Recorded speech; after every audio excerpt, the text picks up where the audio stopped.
This is Awesome St. John, Jason, the original Red Ranger. You are watching the Morphin Network.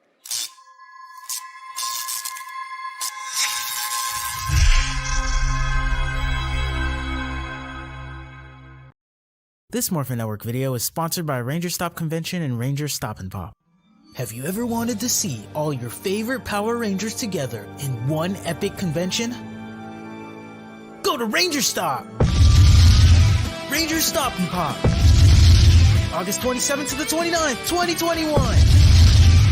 Atlanta, Georgia!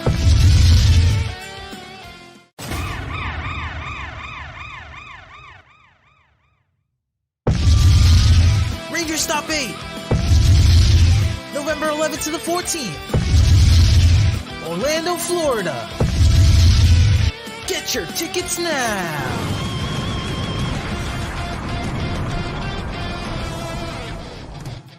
Today's Morphin Network video is brought to you by Carson's Corner. Carson's Corner is a black LGBTQ owned small business. They sell merchandise and apparel on pop culture franchises. These franchises include King of the Hill, Dragon Ball, Sailor Moon, and of course, most importantly, Power Rangers. If you are interested in getting their amazing merch, be sure to check them out at www.carsonscorner.com. I've had enough of you, Mike. I've had enough of you. You are so reckless. You are so... I'm reckless. You are reckless. I know I am, but that's just a YouTube name. You are always trying to Jim Cornette things. You are always trying to throw your two cents into it. Why are you always trying to make a good subplot when one doesn't exist? Because we need better subplots. You know it, and I know it. You know damn well that you are a fantastic writer. Of course I know damn well, because you are such a loving and caring person. And you are a fantastic writer. You are my brother from another mother, and I'm sick of you. I'm sick of you being such an amazing person. You piece of crap. Wait. I'm sick of you. I'm sick of you being an amazing person. You piece of crap. God. Man, I'm not feeling well. My allergies are killing me right now. I think God's not. You know what? And right now, I feel like my whole brain is flushed. Jeez. Anyways. Hopefully you guys like the new sweaters. Yeah. Anyways. Real quick. Guys, welcome to the Rider Time Podcast. Henshin, my bros. I'm Leo. This is Mike. And welcome to a brand new episode of the Rider Time Podcast. Bam. And we're talking about the brand new episode of Kamen Rider Saber, Kamen Rider Saber, Clad in Smoke, the Crimson Assassin. And I just want to say this right now, make this abundantly clear. I called what was going to happen. We both did. Like, okay, everyone watching Rider Time Podcast, all y'all owe us $5 because we called it. We put money on it. $5 says that a certain someone's going to come back as Caliber. We'll get into it. Yeah, but other than that, but yeah, I called it from Jump Street. Just want to let everyone know.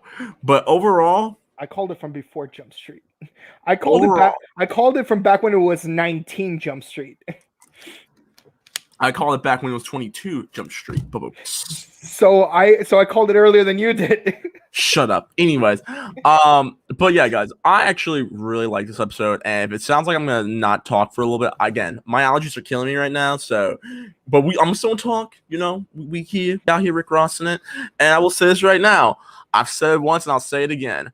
Reika or Sabela or however the hell.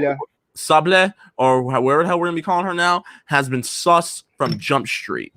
I'm gonna be calling her Sabia because cultural excellence.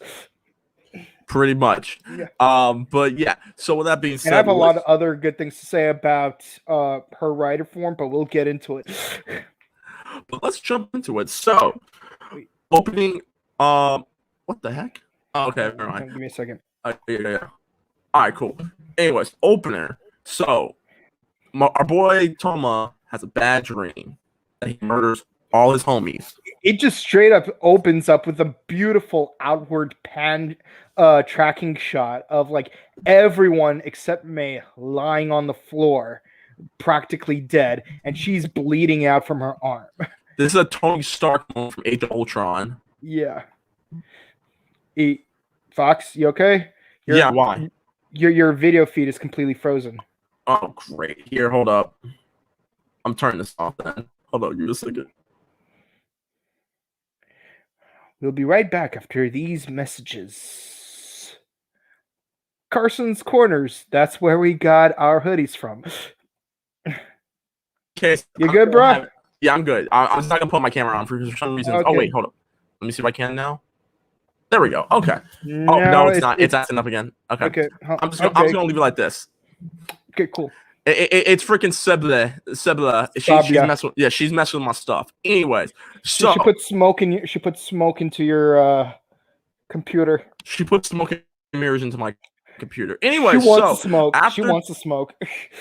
She literally does want the smoke, and she was giving the smoke to Ogami and Tetsuo. We'll get to that in a minute. So after Toma has his Age of Ultron dream, he sees the little girl. I can't remember her freaking name off the top of my Luna. Fox.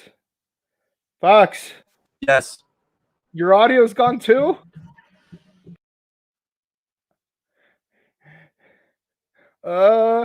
Carson's Corners. They have awesome hoodies. Get yours today. We're going to be shouting them out a lot this episode, apparently, because, someone wants to smoke.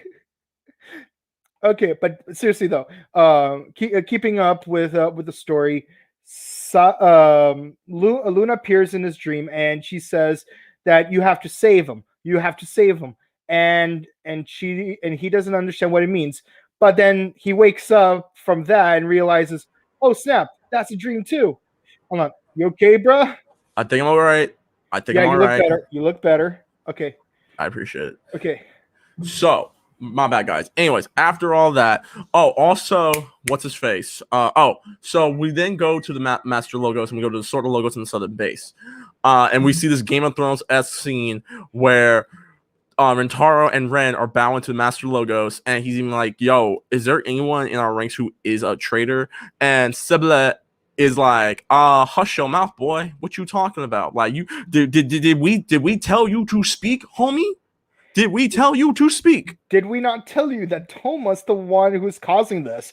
And remember how Ogami left because he can't talk to Master Logos directly? Well, here's Master Logos. Yeah, Toma's definitely the traitor. You should go out and dispatch him immediately. Do your thing. Do your thing, bro. And of course, after everyone leaves, the only people left in the room are Master Logos and Reika, and he tells her, "Oh, Reika, you are my one and only faithful servant. You're the only one I can trust." And I'm thinking, where does this sound familiar? And I'm like, oh yeah, that's right. That's from Digimon, where Arukenimon was serving what's his name, Myotismon. Yep. And the fact that I use Arukenimon as the example for the analogy, well, hintity, hint. Anyways, so Toma and May and everyone is back at the northern base. They're trying to read up on how to control Primitive Dragon. Am I still messing up? No, you're good. But we do get Yuri saying that he needs to pay an old friend of his a visit, and you know what that means. Oh God, snap! Yep, I know. No, I know. Hold up.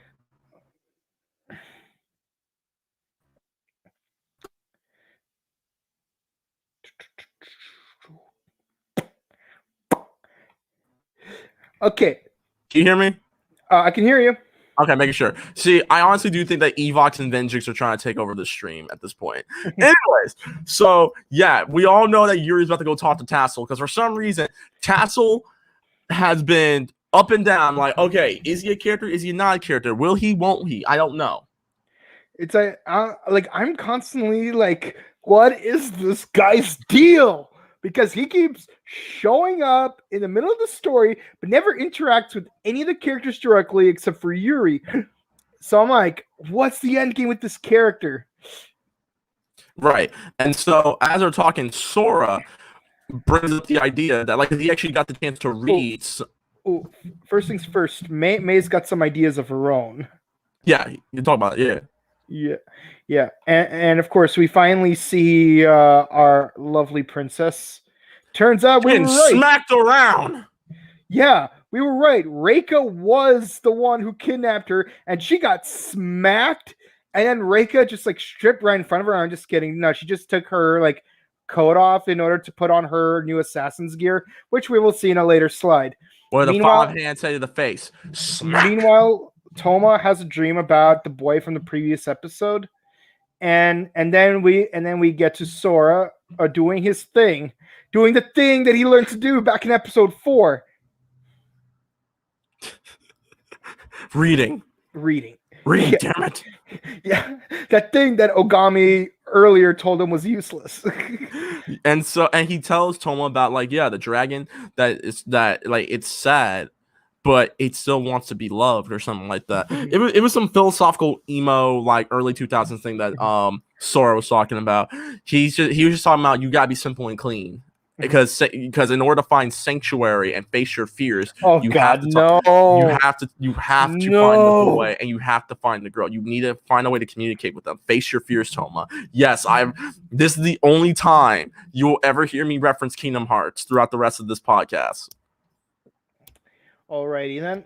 Anywho, meanwhile, Rintaro gets a phone call. He ignores it. He gets another phone call. He ignores it. He gets another phone call, and he ignores it. And then Tsundere is like, "God damn it! Why don't you answer your phone?" Yo, and we finally, after how many episodes, we finally see the reunion between May and Rintaro. We were waiting for this for 8 episodes. 8 long episodes. This should have happened 8 episodes ago. And they finally get to talk. Mm-hmm. May gives this fool back his Wonder Ride books, and they talk on the freaking rooftop where it all began. Yeah, and Tomo tries to find May because he finally notices that the 3 blue books are missing. But while Tetsuo and Ogami are trying to hold down the fort, Reika shows up in her new regalia. As hell. And I gotta show some appreciation for something I've been waiting to see since episode 1. Oh yeah, you're Southern Riders. Not just that, but also, do you know what book she has? No. An encyclopedia of insects. Okay, I'm gonna nitpick a little later in this episode, but not right now. I gotta take a moment to appreciate. We finally get a science book. Oh my god. We finally get a science book. Like literally in the first 10 minutes of the first episode, they say, "Oh, everything in human knowledge was created by the Book of Origin, fantasy, zoology, science, all of it was created by the Book of Origin." And up till now, we only ever see 3 topics covered in the entire show. We only got mythical creatures, animals, and fairy tales. Mythical creatures, animals, and fairy tales. We finally get a goddamn science book, and I've been ranting and raving for a long time. I want a writer that uses a science book. He has been ranting and raving, people. I think for real, even off screen. Part of me is happy, but also part of me is upset because out of all people to use a science book, it's freaking sus Reika. But I also appreciate that out of all the things to be the first science book in the show, it is an encyclopedia of insects, which again, I will nitpick later because I love entomology. Entomology is a hobby of mine. You might be surprised to know. I love insects of various kinds, from Sphodromantis variedis to rhinoceros beetles. Oh my god. Anyways, so Tetsuo and Ogami fight Reika, and her so she becomes Kamen Rider Sabya. And for those of you who don't know, Sabya is a Russian curved sword, and you typically used by the cavalry. And yes, it is a long curved sword. For those of you who need to get a better, who want to use an anime reference to to recognize what it is, it's similar to the swords that King Bradley from Full Metal Alchemist has, except curvier. But that's basically the idea. And those things are fast and sharp. I've held one of those. I actually had a scar like right here at one point because of one. Ooh. And anyways, so Reiki just beats the hell out of both Ogami and Tetsuo. Meanwhile, we have the bromance, and I know this is the one thing you want to talk about, so go ahead. Okay, so first, it's just Rintaro and Mei talking to each other, and they're being she's adorable while he's being a jerk about it, and he's like I am tired I'm tired of all of my friends being gone, and she's like, what about Toma? Is he not one of your friends? And I'm like, damn girl, that's cold, and rightfully so. Like, she's right to be mad at him because it's like, you betrayed your friend first. Everyone betrayed me. I'm fed up with this world. He's like, I've had it. Everyone betrayed me. They make a fool of me, and I'm fed up with this world. This party's over. I'm done. Yo, I can't wait for the lockdown to end so we could just watch that movie again in movie theaters. Yes. Because trust me, ladies and gentlemen, you can watch The Room on Adult Swim if you want. You can watch it on DVD if you want, but nothing beats watching it at a movie theater. It's an experience, and it's worth paying $20 a month to do. Well, not $20. It's $12 a month plus, concessions. So there's that. But it's so fun. Oh my god, continue. But yeah, so, and of course you got Toma listening in on them because, I'm going to insert a reference a little bit later. So yes, Reika is creaming the floor with them. She wants to smoke. She got the smoke. She's smoking everywhere. She's smoking them out, literally. Yeah, and of course, they try to divide and conquer. And while she's taking out Ogami, Tetsuo tries shooting at her, and turns out that doesn't work. She's literally smoke from Mortal Kombat. Yup. And she just walks towards him like a Terminator, and just it beats him up. And then she starts crushing him like a bug. And I honestly thought she was gonna stab him through his armor, but thankfully, the way she's pressing down on his armor like that with her sabya, she's literally crushing him like a bug. And of course, she uses her finisher with her beautiful monarch wings. Meanwhile, after Toma and Rintaro make up in the most broiest of bromance ways, where Mei has to cut in and be like, okay. I love the way they're doing it. They're arguing with each other. Why do you have to be so reckless? Why do you have to be such a jerk? I get you trying to save everyone. It sickens me how much I love you. And then she's like, she's like, whoa, hold up. Why am I listening? Why do I hear meaningless whisper in the background?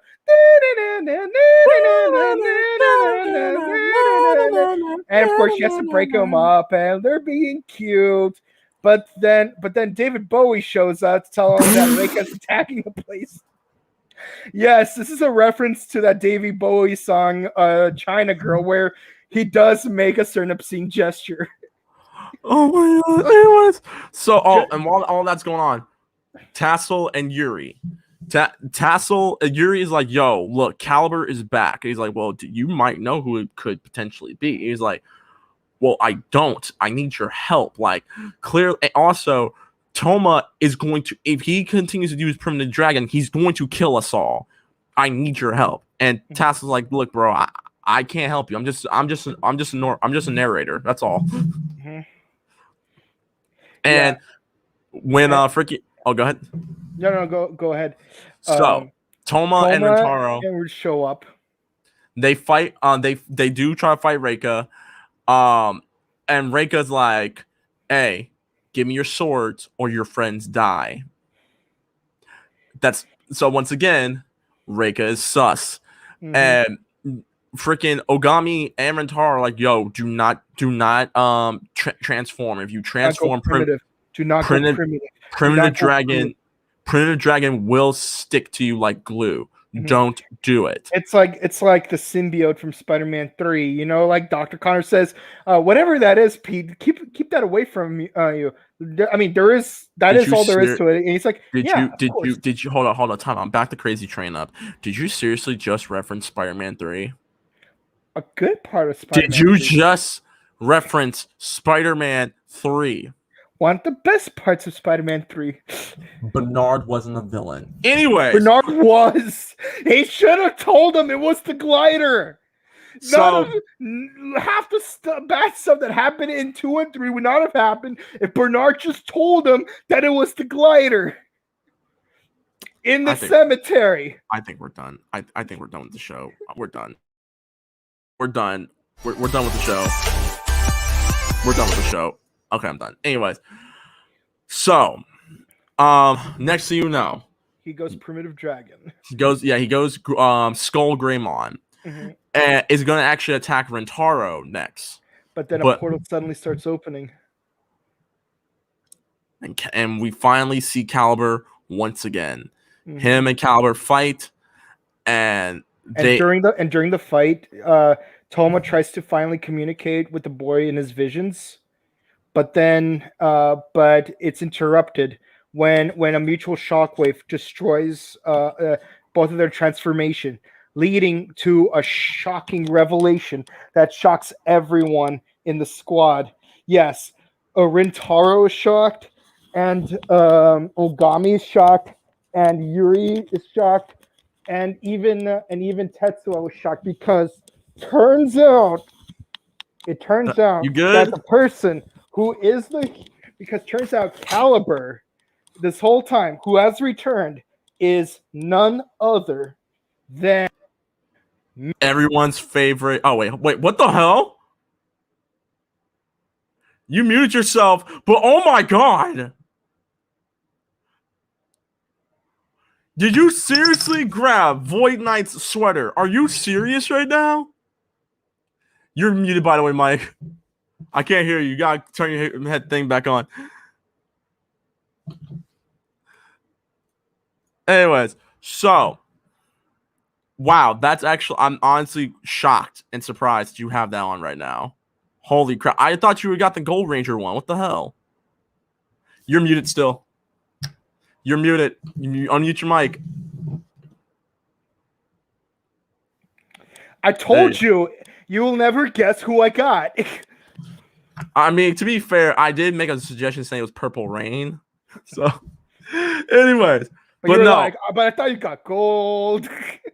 But no. But on the real, the new Caliber is none other, and not surprised, everyone's favorite emo, freaking Kento. Tobey Maguire.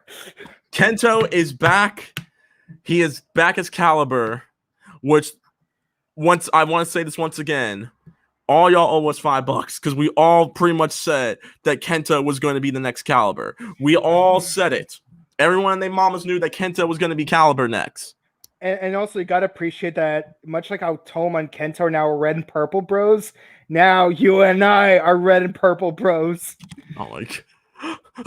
Hold on. Before we get to the grading, Jack Gonzalez says Mike's wearing purple, so he's sus. Almost every purple writer is sus. I mean, except no, Harubi is sus. He becomes unsus at the end of 01, so never mind. No, but he's been sus though. But he becomes like, remember he does a baby face turn at the end of 01. But he been sus. Oh yeah, obviously he's Harubi is always sus. He's been sus. Oja is sus. Let's see. Oja. Sasord is sus. Dano gun form is sus. Purple form Kuga is sus. And super purple form Kuga is sus. Not really. Yes. What's it called? What's it called? Purple O's is sus. Kamen Rider Strike is sus. Already mentions Japanese version. No, Kamen Rider Strike is sus. The American version. Actually, there you go. Who do you think is more sus? The serial killer Asakura Oja. or Oja or JTC from Dragon JTC Knight? because JTC was throwing out fake news. Yeah, he be throwing out fake news. He's QAnon. Yeah. So I would say JTC from Dragon Knight is super sus compared. I mean, Oja, you know the fool's a serial killer. You know what he likes to do. He likes to murder. But JTC was running circles. Like he was playing the biggest game of long game ever, trying to suss everyone. So there you have it. But no, Kento people is now Kamen Rider Caliber, which we all knew what was going to happen. We called it after the first arc of Saber was done.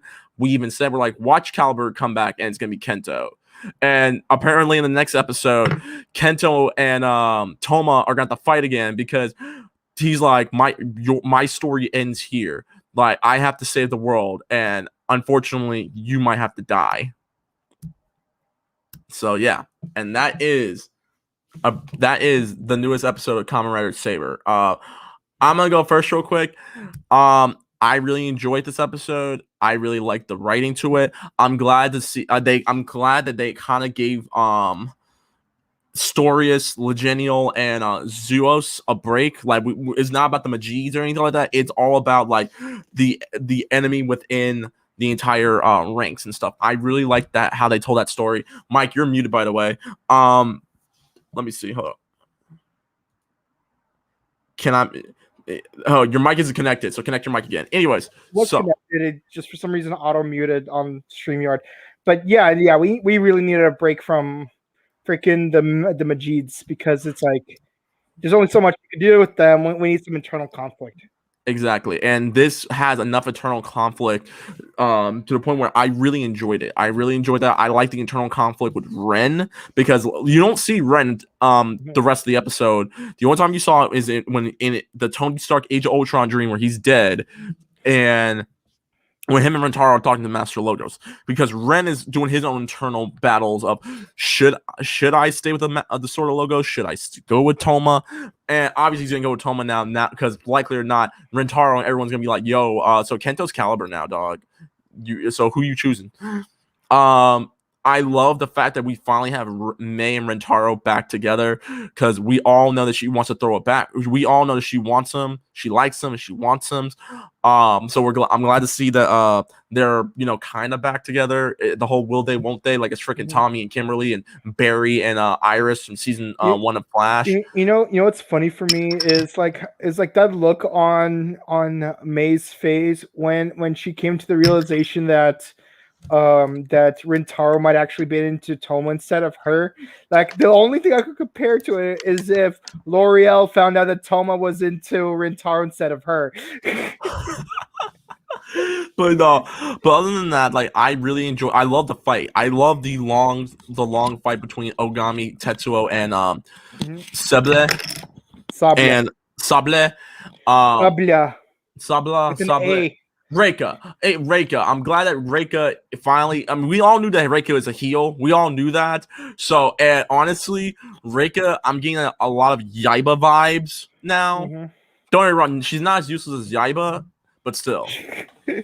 I love the revelation that Kento is Caliber, even though you and I both called it.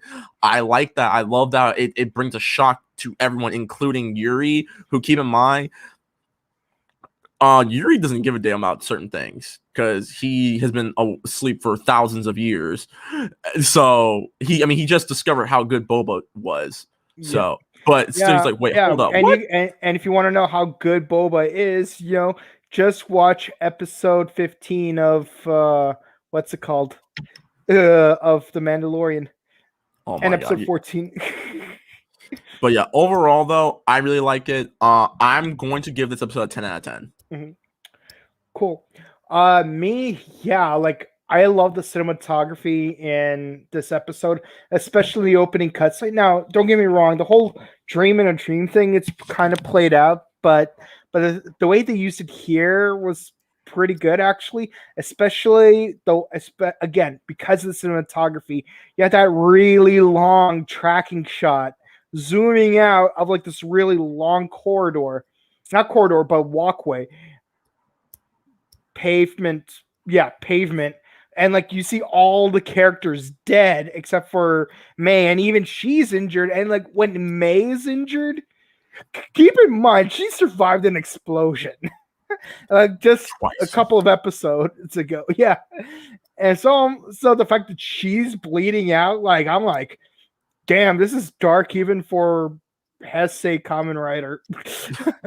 And in Hesse Kamen Rider, you see a guy get devoured by like a giant crab. Let's see. I actually love that they brought Caliber back the way they did it, and yes, as expected, it was Kento.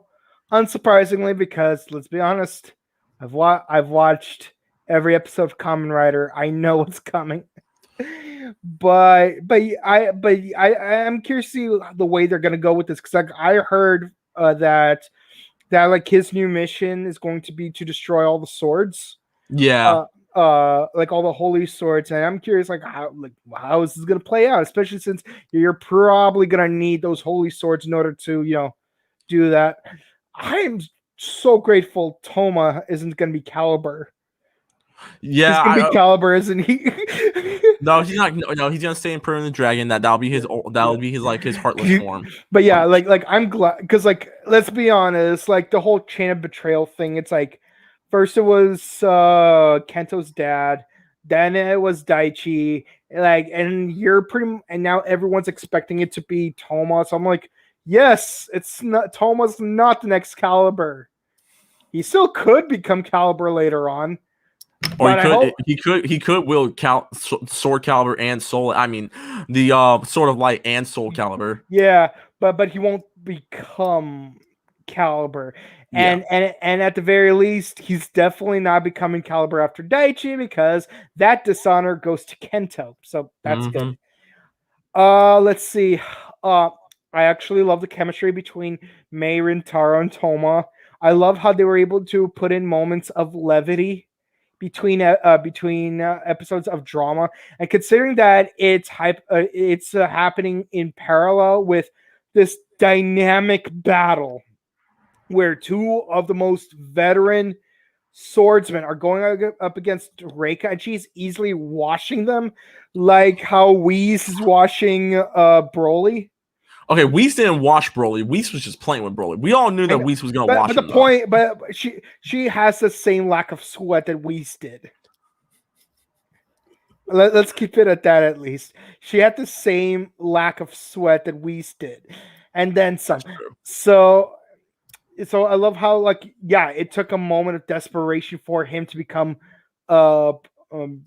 primitive dragon this time. Like this time, it's not because he wanted to; it's because he needed to. But also, I'm curious, like with the whole meeting the kid thing interrupted, I'm curious, like what's gonna happen from here on. Obviously, he's gonna make friends with that kid, and then he's gonna get that new form. And let's be honest, the way that new form looks like, it looks like a red dragon and a white dragon are like holding hands. Yeah. So it's like, yeah, he's gonna be friends with the kid. So I'm thinking the kid is like a representation of the primitive dragon. But yeah, I hope that somehow plays into Tomo's relationship with Kento as well. Last thing is Master Logos. I'm curious to see what his master plan is. You think he's Storius? Maybe it's Storius. You think it's Storius disguised as Master Logos? Probably. I mean, Storius was doing some stuff. Because I was pretty sure that that Master Logos is actually Genta from Shinkenger. Oh yeah, but at the same time, remember, keep in mind, Storius, we don't know what else he did aside from taking that dang on book. Yeah. So who knows? Maybe Storius could be disguised as Master Logos, while the actual Master Logos is off doing something else. Sort of like a plan the two of them have together, kind of like the novelization of a certain Neil Gaiman book that I'm not going to say the name of, otherwise it'll spoil a TV show for everyone else. Cough, cough. Yeah, I'll give this episode a 10 out of 10 because it was that good. It was that good. Yeah, so yeah, perfect 10 all around. Just bam.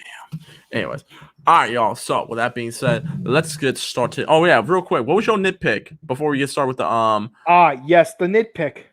Oh yeah, so in that earlier scene, hold on, let me get to like right after this, but right before this, like the part where Rintaro and Toma come to the northern base.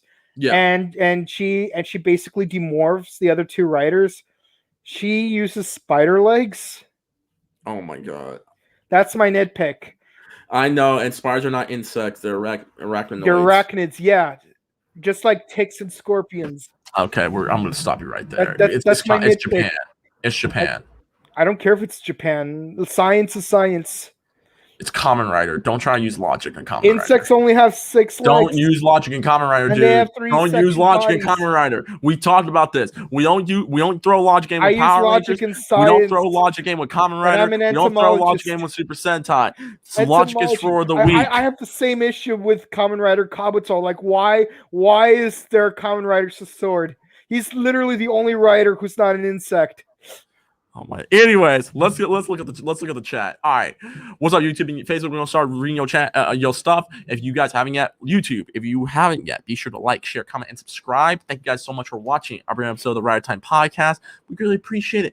And once again, we want to shout out our brand new sponsor, Carson's Corner, which is a Black LGBT owned small business with many pop culture apparel such as Dragon Ball Z, Sailor Moon, King of the Hill, and most importantly, Power Rangers. And most recently, they are now making t-shirts for Big Bad Beetleborgs and VR Troopers. If you want to get your own, and Zenkaiger.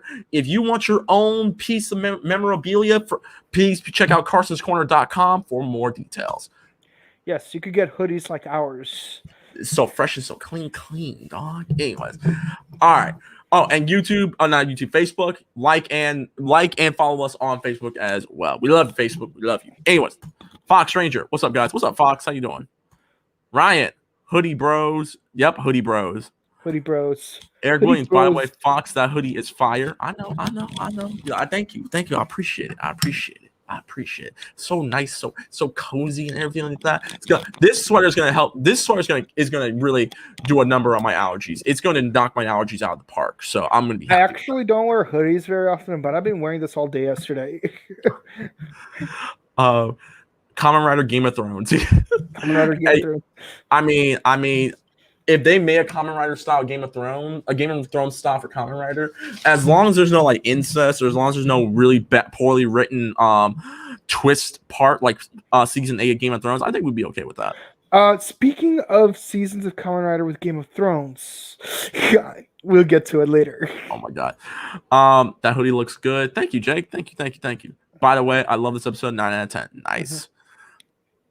I watched episode 29, Ginga Man, today. I really do love the design of Ginga Rhino and Ginga Phoenix. Oh yeah, I was so mad that when I got that Centaurus Megazord, it did not turn into the 5 rover parts because it was a 5-inch figure. Yeah. Anyways, hold up. Mike is wearing purple. Sus. Yep. I knew TRZ is sus. You really are sus, dog. But I'm the perma babyface, though. You're not a perma babyface. You will always be a 50-50. You'll always be a 50-50 gray character, but you always lean towards being a heel. So, hey, I'm the John Cena of Morphin Network. Actually, no. I take that back. No, John Cena, I'm John Cena. You're Dwayne Johnson. No. I'm Stone Cold Steve Austin. I'm the Stone Cold of Morphin Network because I say what I want when I want, obviously with constructive criticism. No. See, I'm John Cena and you're Dwayne Johnson because you can't see me coming, but I can smell what you're cooking. Oh my god! If that's the case, so who would Clement be? Who would Clement be? Let's see. Roman Reigns. Roman Reigns. He'll be Roman Reigns. He'd be Roman Reigns. Kent would be Kevin Owens. Mm-hmm. Noemi would be Bailey. Jen would be either Charlotte Flair because we can't get enough of her. Even if we could. Aaron would probably be Darby because like he's the youngest one. Darby Allin. And then Ryan would either be Seth Rollins or I'll say Vince McMahon. Never mind. Such good stuff. Okay, I'm done. Anyway, no. He's Cody Rhodes. Oh, like who's gonna be Cage? Brian Cage? Yeah. No one. No, I was only doing WWE, but you decided you want to do AEW. No, we're doing. I like a little bit of both. You know? I would be Brian Cage if that's the case. No. Either it would be I be Brian Cage or Clement be Brian Cage, and I'd be Powerhouse Hobbs. Okay, we're done. Okay, once again, only on Morphin. See, I would still identify with Sting because like, I'm gonna take my baseball bat. It's like you ain't following the rules. To be fair, you are the oldest in the squad, so I can see that. Anyway.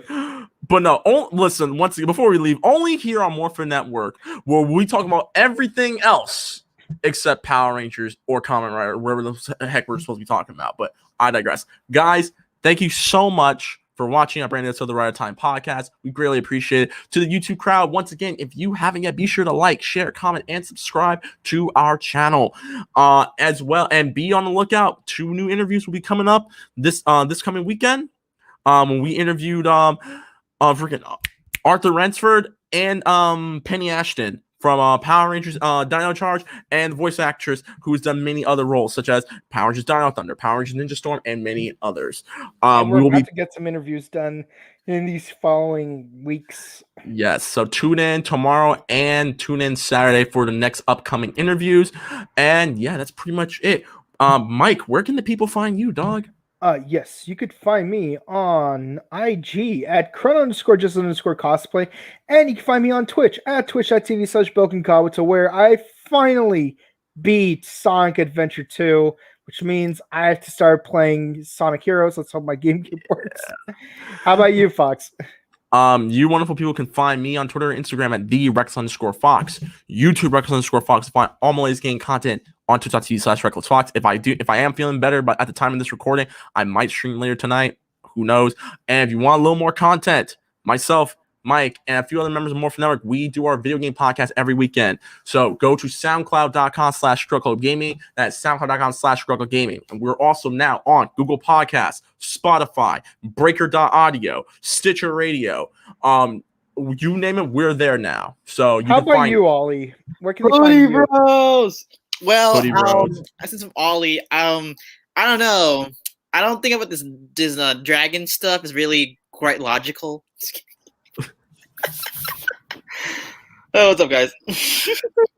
Oh my god, but no. Once again, we want to give a shout out to Carson's Corners for these beautiful sweaters that all of us got hooked up with. And yeah, thank you guys so much for watching. This is the Rider Time podcast, and let's eat some fruit. Hit it. Yep. Hold on. Give me a second. Dang, you thought you thought your cue. Game of Thrones. Let's watch some Game of Thrones. Kyo no Kamen Rider wa Kamen Rider Gaim. Kamen Rider Gaim aired on October 6, 2013 for 47 episodes. In the realm of Helheim, there exists a forbidden fruit that can grant its master the ability to create their own reality. On Earth, 7 competing dance teams use Lockseeds to summon Invis from Helheim to fight each other for territory. When the leader of Team Gaim goes missing, his best friend Coda finds an orange Lockseed, turning him into Kamen Rider Gaim, allowing him to combat rogue Invis from invading Earth. Now 7 warring riders battle each other and the Helheim forces for the right to wield the forbidden fruit, while each Brazil corps wants to obtain the fruit for their own diabolical means. Orange, banana.